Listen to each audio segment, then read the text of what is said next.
The people in this dying world are left without hope. As the fire fades, so too does their faith in the old gods.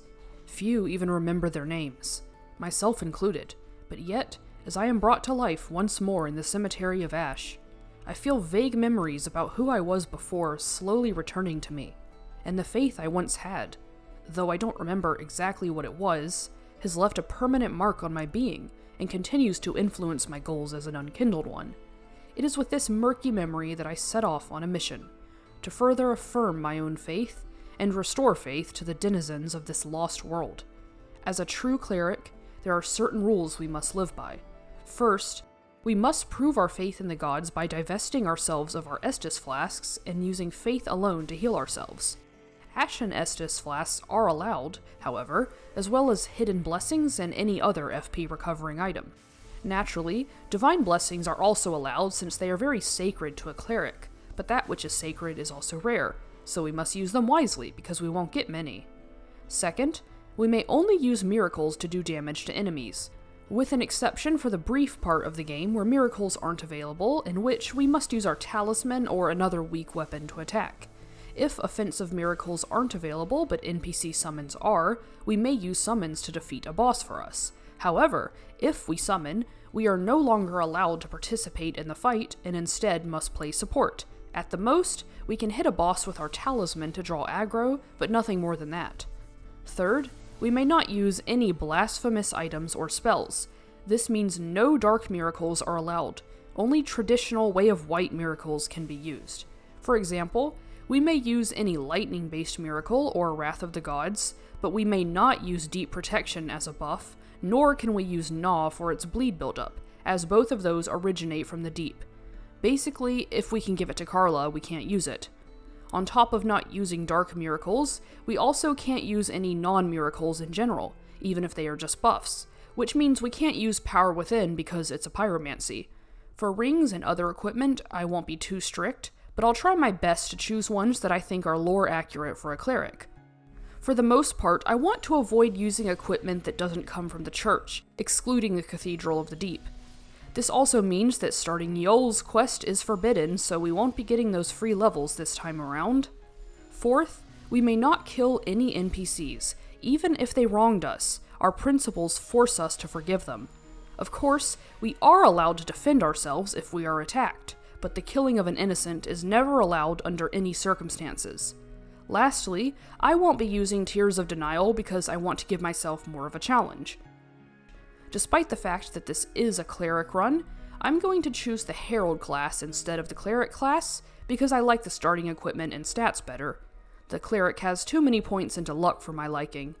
The Herald also has the advantage of having a shield with 100% physical damage reduction, which is exactly what I need for the first boss. Because I know it's possible, I want to use the Crystal Lizard to kill Gundyr since we don't have any miracles or summons yet. I gave myself a deadline so that I wouldn't waste too much time. If this took more than a single day, I would give up and kill him with my talisman. If you haven't seen this glitch before, I've demonstrated it so you can try it yourself if you really want to suffer that badly. The first part is really easy. All you have to do is to be ready to quit out the moment he wakes up after pulling out the sword for the first time. When you load back in, take a step forward to aggro him, then immediately exit the arena before the fog appears. You'll see that his health bar is still displayed on the screen, so you know you did it right. From here, go all the way back and bring the lizard to the fog gate. This is a very tedious and frustrating process, because the lizard has a good chance of falling on the way here, and since this glitch is a one-time thing, you have to make a new character and repeat the glitch every time. I would highly suggest backing up your save after the first step, so at the part where you load back in to aggro him. That way you can start from there and you don't have to go back to the character creation screen. That's the only advice I can give you for this. The rest is entirely based on luck. As far as I know, no one has found an optimal spot to pull this off.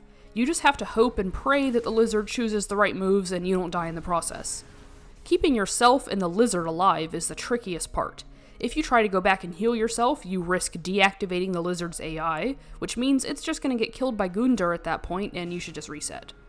It's not going to be easy, but when you need to heal, you have to do it in front of the fog gate to lower the chance of losing the lizard's attention. Using the talisman's skill might help, but I wouldn't count on it. That's why I brought a divine blessing. Before doing this, I saw horror stories online of people claiming it took them a couple of days to a week to pull this off, so I figured there was no way of me achieving it within the time limit I set. But the thing about miracles is, you have to believe in them. Without faith, nothing will ever happen. A true miracle occurred on that day. Just when I was ready to end the session for the day, it happened. While nearly 7 hours spent doing this single task was very painful, I still consider myself lucky based on what I said before. It was finally time to start the run. Though this was entirely RNG based, I felt accomplished regardless. The first thing I'm gonna do is get revenge on the crystal lizard by finally allowing it to fall off the cliff one last time. But of course, when you want a certain thing to happen, the game knows and tries to prevent it, and this didn't happen as quickly as before. But when it does happen, we can finally go to Firelink Shrine for our first level up. Since it'll be a while before we get any miracles, Vigor is the most important thing to help us survive the first area. By now, we're no stranger to luring enemies off the side of a cliff, and continue this trend with the Swordmaster, and with several enemies in the high wall, just on a smaller scale to get them off our back while we try to light the bonfire. Our biggest concern is getting to Vort. NPC quests can come later. Right now, we just need to open up the rest of the game so we can get our build started. Once we've spoken with Emma and opened the shortcut, we should have 2 NPC summons available. The first one is Lion Knight Albert, who we can find on top of the stairs, and the second one is the Swordmaster we defeated earlier. He's right in front of the boss room. I've heard that NPC summons are especially weak in this game, so I'm curious to see how they'll do. This is an instance when the Cleric class would have had an advantage over the Herald. The Cleric has the heal miracle from the get-go, whereas all we have is heal aid, which is a self-heal only. All we can do is sit back and watch the fight since we can't heal them, so we have to rely on RNG once again. This is way more entertaining than the first fight though. At least I can cheer them on while they fight him. On their own, they hardly do any damage, but together, they can rack up quite a few hits on him, and I was very impressed by how well they did on just the first attempt. I didn't even expect them to last all the way to the second phase, but at this point, they hadn't even used all their flasks yet.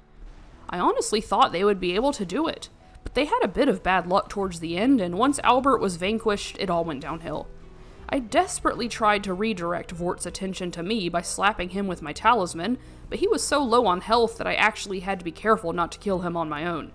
He was 1, maybe 2 hits away from death on just their first attempt, so while it hurt to watch it all crumble at the end, it strengthened my belief in the boys. I have faith in them. I know they can do it. And while I admit that one was a fluke since most of the other attempts weren't as close, the fact that it happened at all means they can do it. They just need one more push. Although we can't support them directly, we can help them in other ways. For example, if we kill all the enemies outside of the arena, they don't have to take unnecessary damage before they enter the fight. And if we personally escort Albert to the boss gate, we can ensure that he doesn't cross paths with the Lothric Knight that never fails to take half of his health before he gets there. Last of all, I noticed over the course of all their attempts that they tended to do the best when Vort was in the back corner of the arena, so I tried to lead him there while I still had his attention and the others hadn't arrived yet. Despite what I would expect, the corner is not a disadvantage for the summons at all. You would think that trapping them with Vort would get them stuck in the wall or something, but that wasn't how it happened. No, Vort was stuck in there with them, not the other way around. The reason this ended up working so well is because of what I said earlier, that it's when they fight together that they are so strong.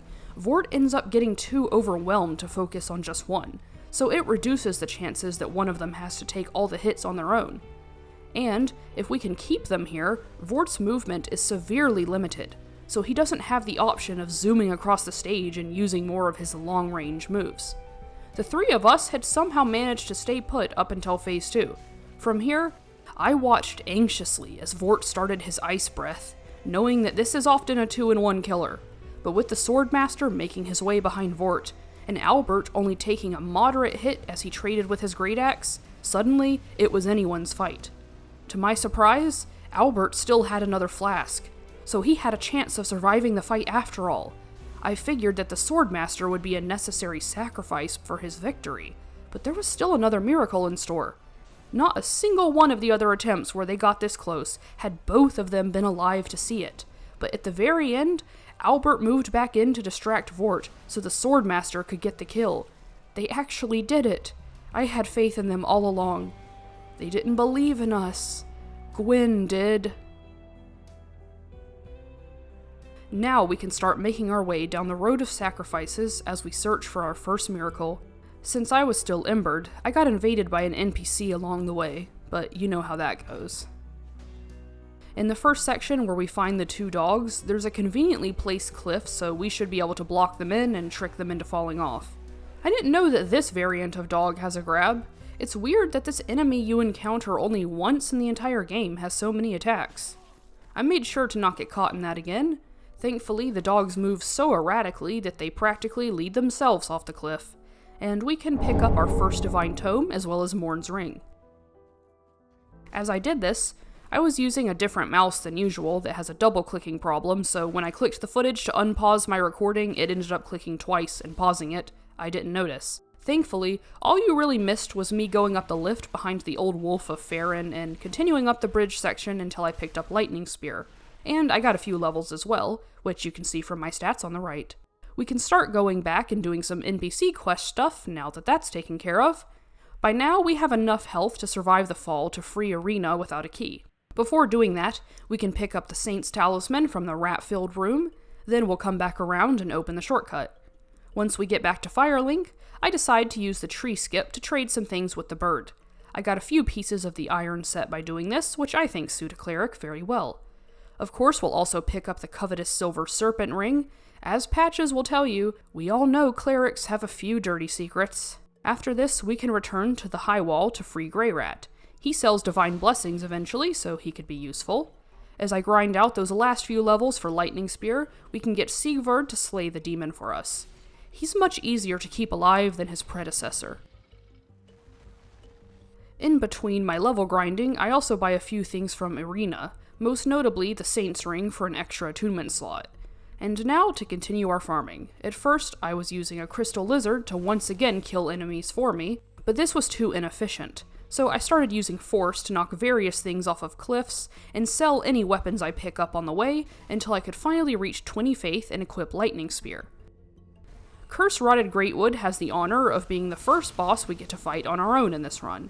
At this point, my Saint's Talisman was slightly stronger than the basic talisman, so I decided to use it despite the fact that its poise casting is weaker than the others. Most of the enemies in this fight couldn't break my poise anyway, so it should be okay for now. I always hate fighting this with magic because most of the egg sacs require free aiming, and this spell in particular is tricky to aim. To make up for this, it does have slight splash damage that can damage the egg sacs even if we're slightly off the mark. The biggest problem I had with this fight was FP management. I was getting hit a lot, so of course I had to heal myself a lot. On top of this, I was wasting FP from all the shots I was missing. After a few failed attempts, I took a break from this and went to get some levels by killing the stray demon on the bridge. He's pretty easy to deal with using just Lightning Spear. For the most part, we can stick behind him just like the first game, but we do need to watch out for the grab. Now that I have quite a bit more FP, I feel like I'm ready to deal with the Greatwood. I still cut it pretty close, but I also upgraded my talisman along the way, which helped a lot. We still need much more faith to use all the miracles we'll find later on, so we'd better start working on that before we go to the next boss. I just want to get the Crystal Sage out of the way because of all the things I want from the Cathedral. Usually this one's not much of a problem, but I'll admit that every time I do this fight as a caster, I struggle more than usual. I'm the one to blame for that, though, because I get so obsessed with conserving FP that I leave the clones around thinking I won't get hit. I proceed to get hit, and now I have to heal, so I end up using even more FP than I would have had I just used a few lightning spears to snipe the clones. Also, I got hit by another obscure grab that you never see in a melee fight. By the end of this, I learned the value of poise casting. I can't believe I wasn't using this in any of my other magic runs. I mean, look at this! The enemies are just free souls at this rate.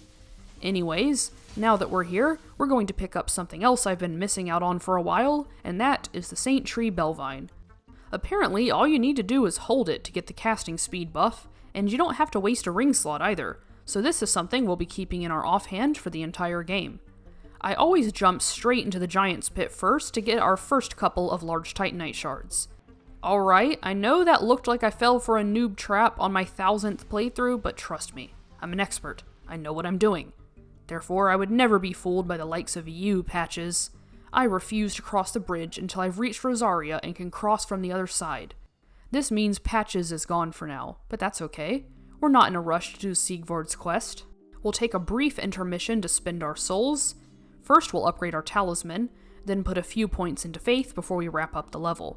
Killing the invader gets us a lot of souls as well, and we can also take out the beast and sell Aldrich's sapphire for a little extra money. I think it goes without saying that we won't be using any equipment that once belonged to him. He's about as unholy as it gets. However, this second trip wasn't entirely for nothing. We almost forgot to get Lloyd's sword ring from the start of the level. This is a much more fitting ring for a cleric. Before we try the boss, we'll get a little more faith. Apparently, a close-range lightning spear with the sword ring buff active is not enough to one-shot a short deacon. This is another one of those fights that is ridiculously easy on a normal playthrough, but can be much more annoying if you impose a small restriction. In this case, having to commit to using healing spells in Phase 2 would give them more time to cast the Curse Cloud, and once I saw the meter start to build up, I would just give up. Lightning Spear isn't the most optimal way to clear out the horde, and when I did get a chance to worm my way to the Archdeacon, one of the others would cast Force, which will knock you down even if you use Unfaltering Prayer. This fight is designed to be panic-inducing and test your ability to make decisions under pressure, but most of the time we don't get to see this aspect because of how pathetic this boss is against any weapon. I failed this test each time because I was managing my FP terribly, so I didn't have enough to kill the Archdeacon, and other times I was too scared to kill the healers because I didn't want to give the Candlestick guys time to curse me. Let's just come back to this later and try the Abyss Watchers instead. This is a much more caster-friendly fight, especially for us, since they're weak to lightning.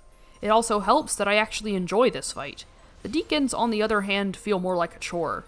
With all the damage we can do to them, it's hard not to get carried away with poise casting in the first phase. It makes you feel invincible, but that in itself can be a trap. The biggest challenge is finding an opening to heal in the second phase. The Abyss Watcher is very aggressive, so your windows will be few and far between. If you need to heal, I recommend trying to time it at the end of a combo. Otherwise, the Abyss Watcher will catch up to you before you can pull it off.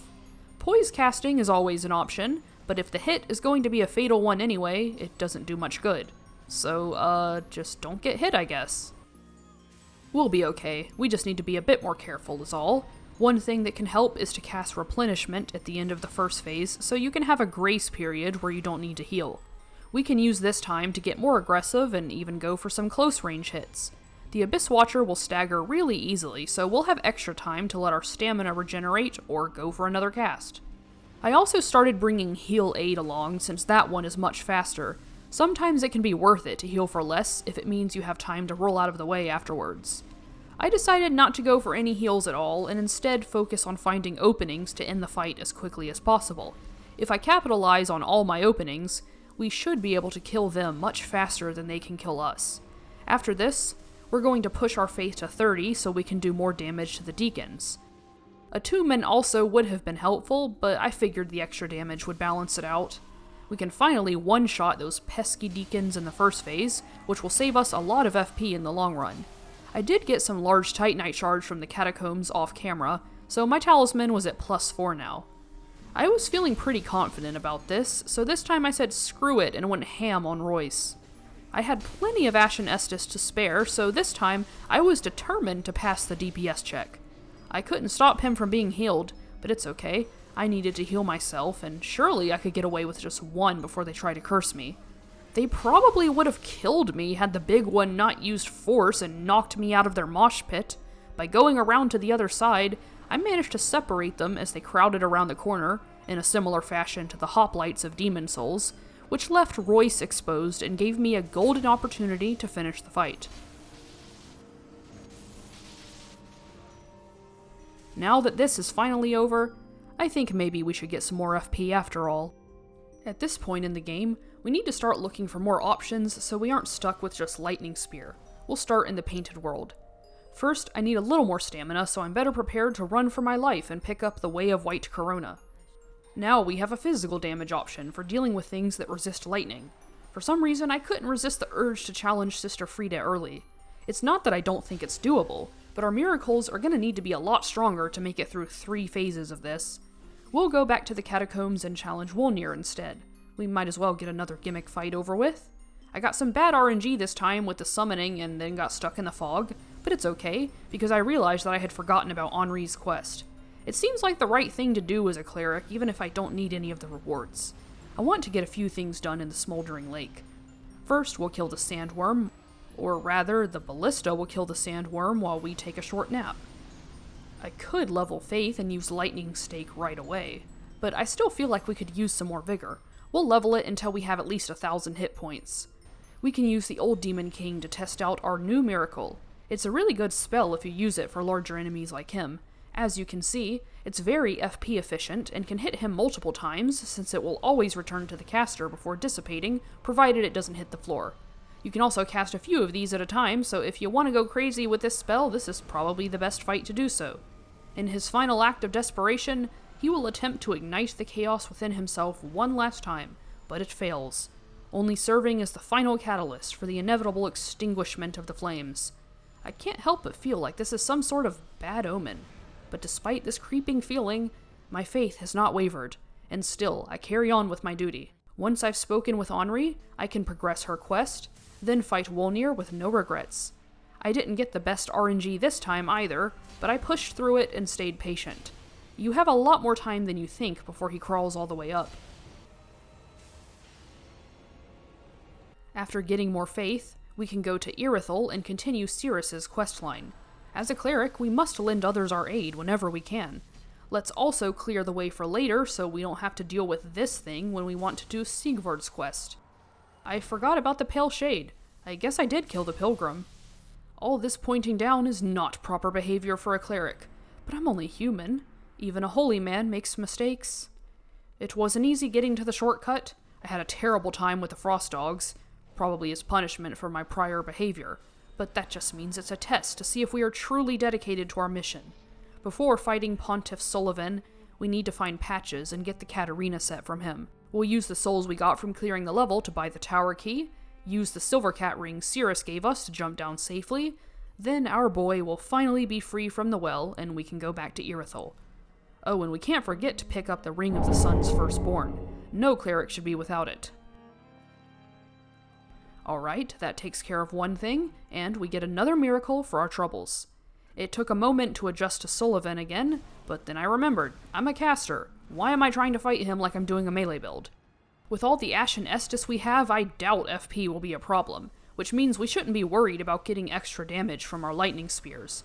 He's really easy to fight as a caster because all of his long-range moves are easy to punish with spells, and this also negates the threat of his long-winded combos. As always, the second phase makes it even easier because his clone will tell us what he's about to do, so we can prepare a punish before he even starts his attack. After this, I reached 35 faith, so we'll take a break with faith and work on our other stats. I tried Friede again now that I'm a bit stronger than before, and it was going fairly well.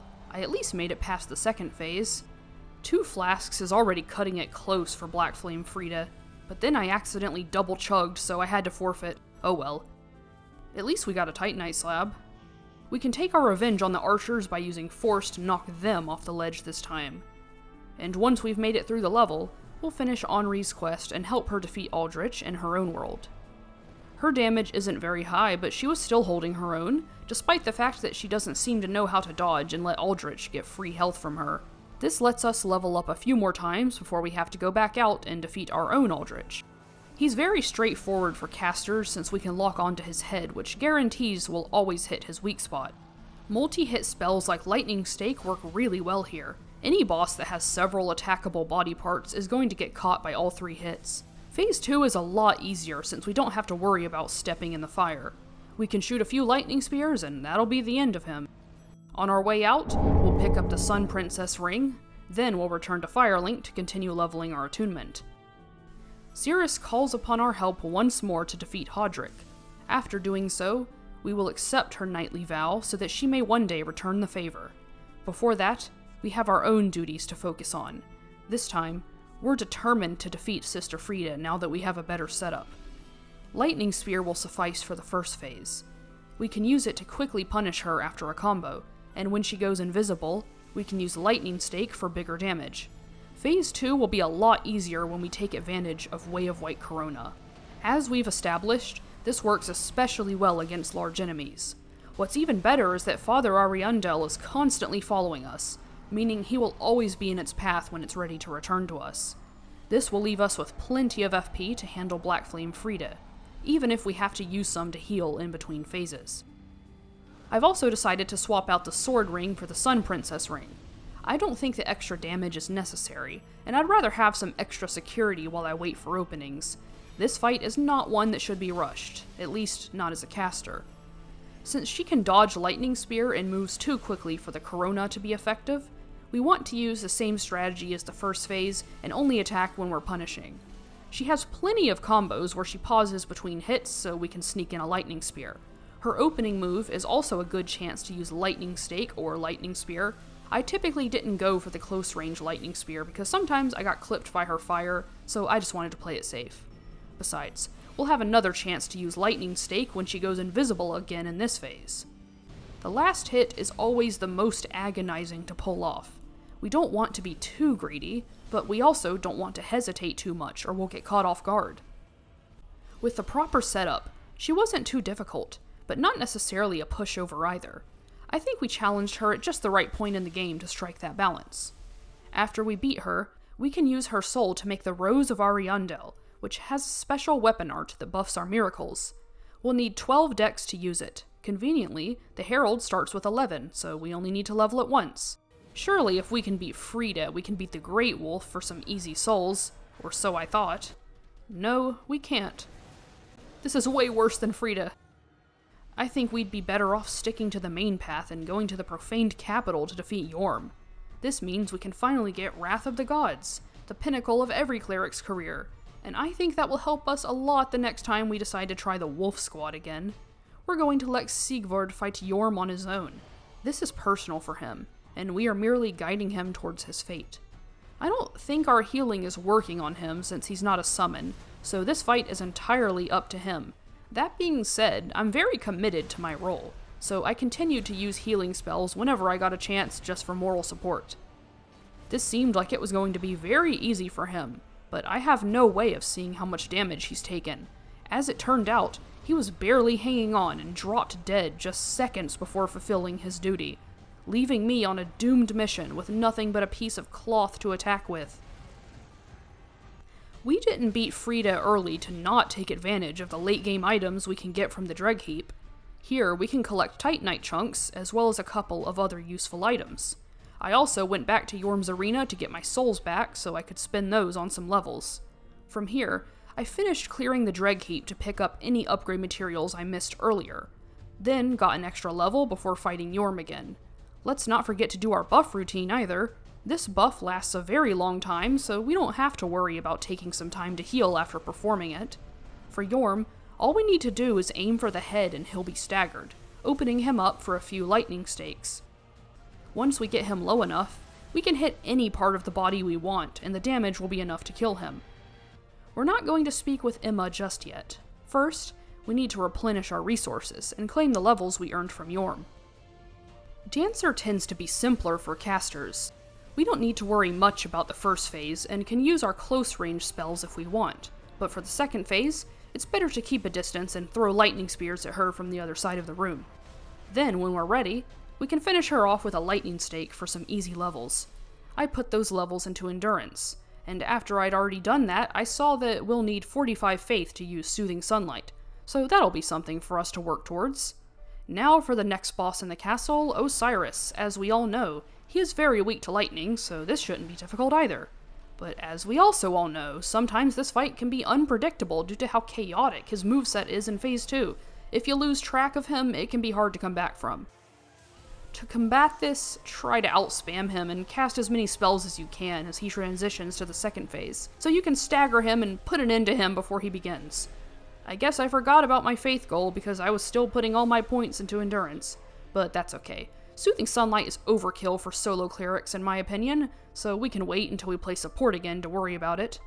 We also picked up tons of Titanite chunks from the garden, so we can finally max out our talisman.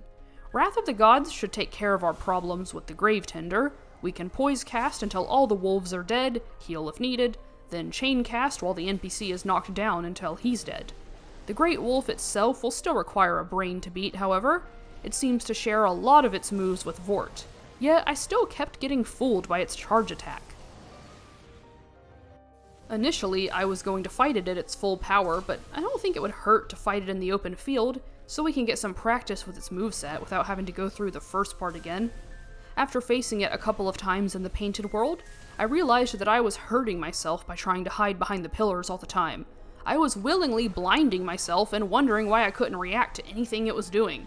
So this time, we'll bring it out into the flower field and fight it there where it hopefully will have more space to perform its moves with less glitching around the walls.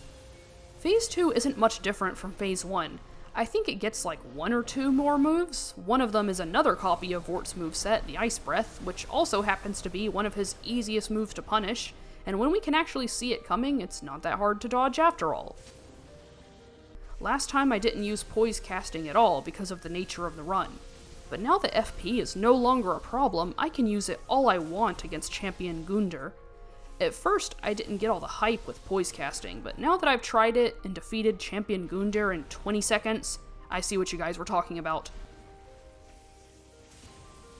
This felt good after what he put me through in the beginning of the run.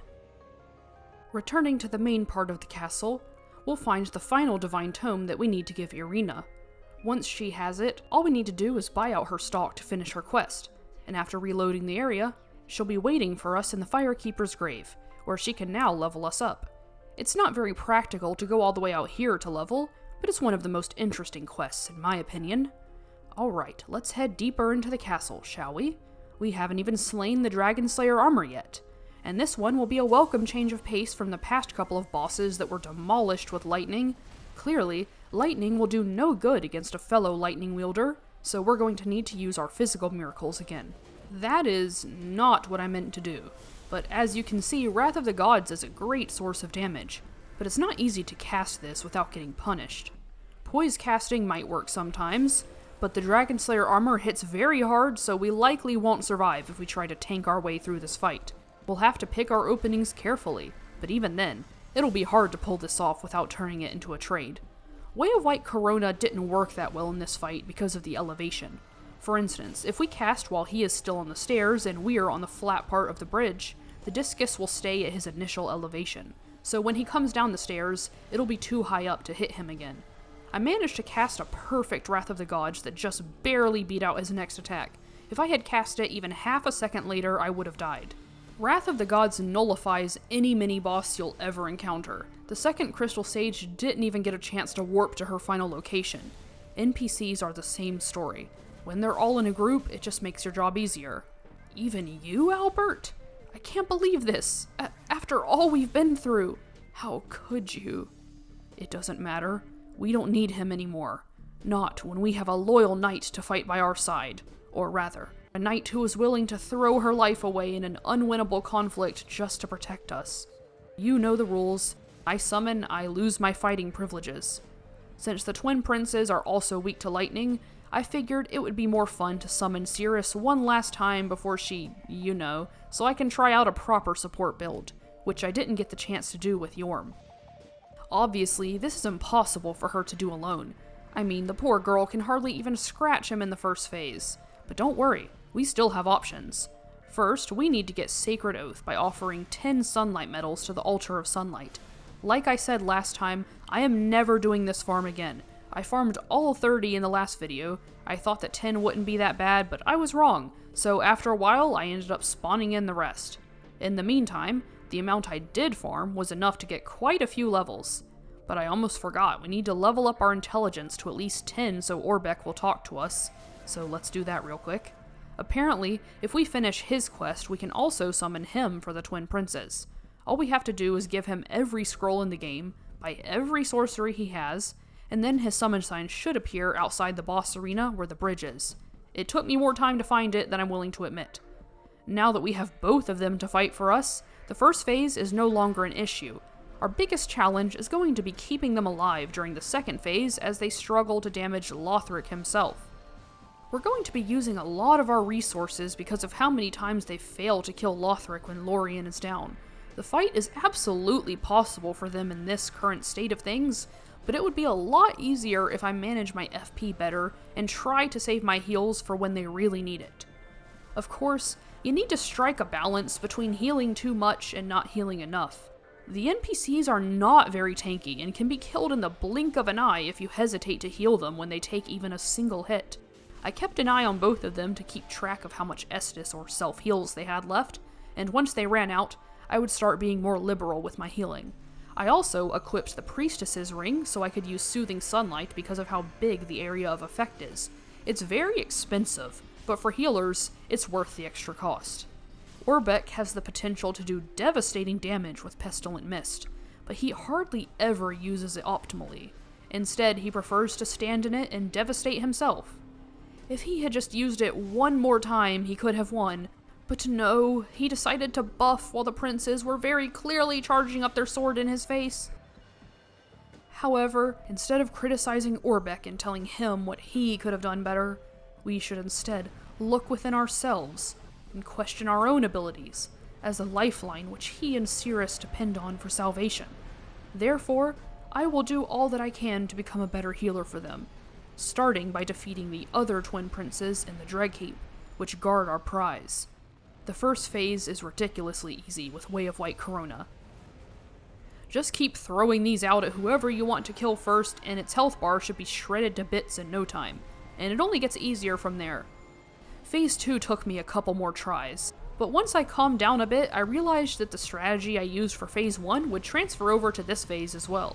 His increased absorptions can be intimidating, but that shouldn't stop your aggression. If anything, it should encourage you to keep it up until you start to see a difference in his health.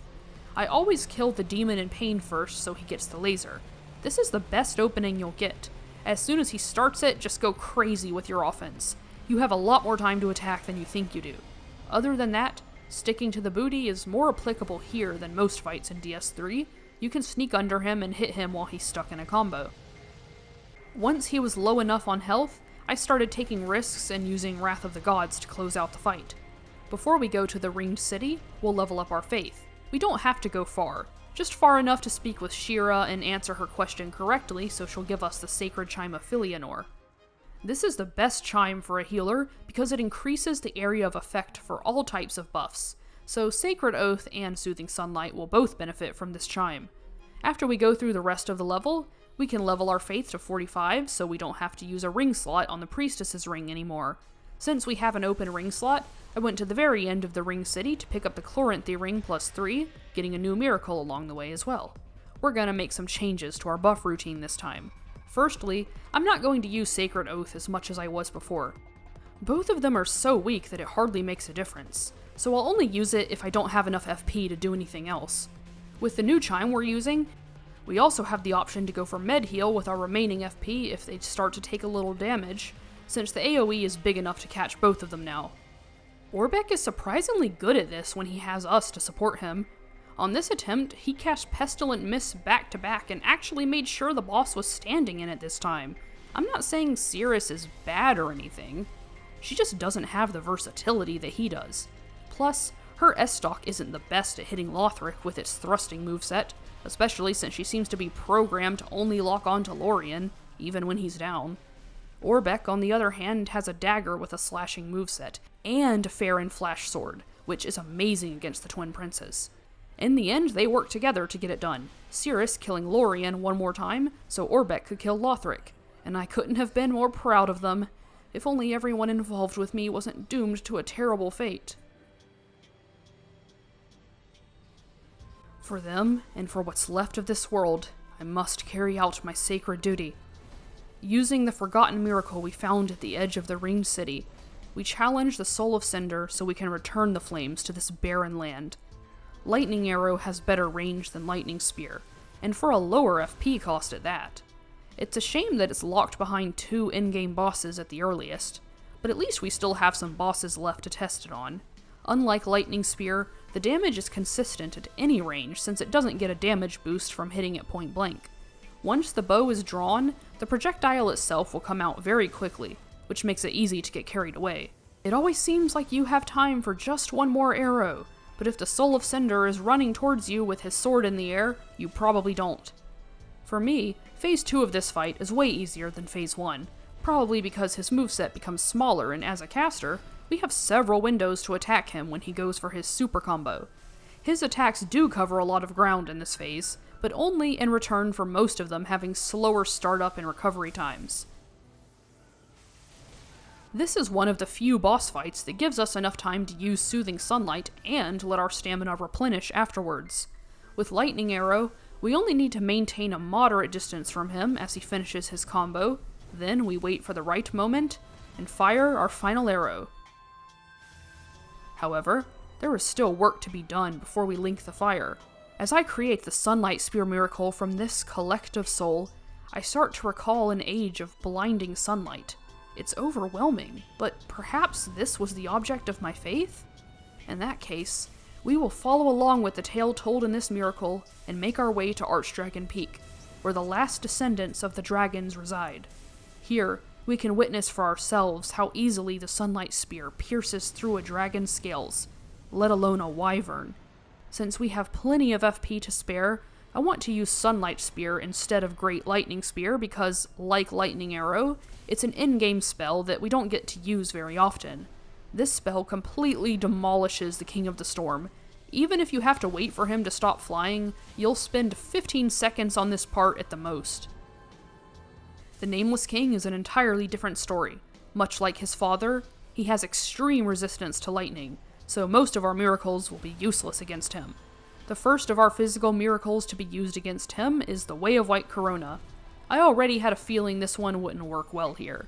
First of all, he's way too fast and highly unlikely to stay put long enough to get caught by more than a single hit. And second of all, when I cast it, his immediate reaction is to fly through the air and throw off the angle. Wrath of the Gods is doable, but very risky.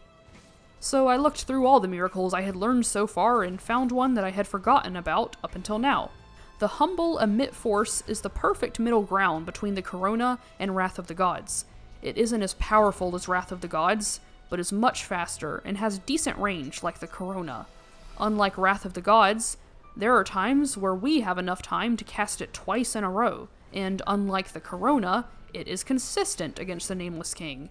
However, during the first phase, there were a few instances where I could get away with Wrath of the Gods, but like I said, the punishment window for this is very tight, so if you would rather not take risks, Emit Force should be your go-to.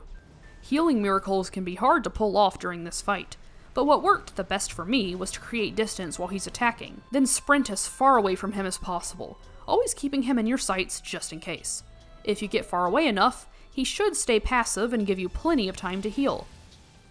After we defeat the Nameless King, we can get one more miracle, Lightning Storm, and I admit, I tried this a long time ago and didn't really like it, but I suppose it wouldn't hurt to come back and give it a second chance. On our quest to try every miracle allowed under this rule set, next up, we have Divine Pillars of Light, which we'll test on Half-Light, since I highly doubt we'll be able to cast it against Midir or Gale. This spell is really cool to watch, but it's not anything special damage-wise, and it's very risky to cast it with two NPCs constantly hovering around me. If this were a real player, I would have given them a free backstab with this.